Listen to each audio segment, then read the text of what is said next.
Really say guys, look at.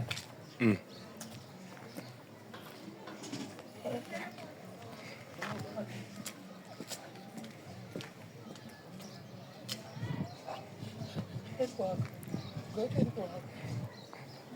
Really guys, people. Lipstick into as a shoot like an. So guys, for the people, Nas, as you can see, Sharon Nas Majak. Sharon was okay to go. When I go back, ceremony, I want to go. And you say today, okay. Each other crocodile, and both of them going to. One.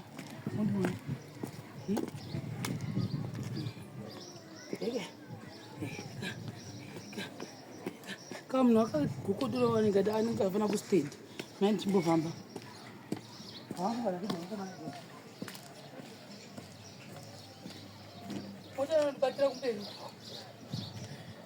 Slimming is working, guys. Look at me. Dinda kusungo bandi. Look, the dieting is working. Look, guys. Look at me. I can't see you. Where are you? I cannot see. I can bolero. Sama zwana manje. Ndakarupa rupa zvakanaka.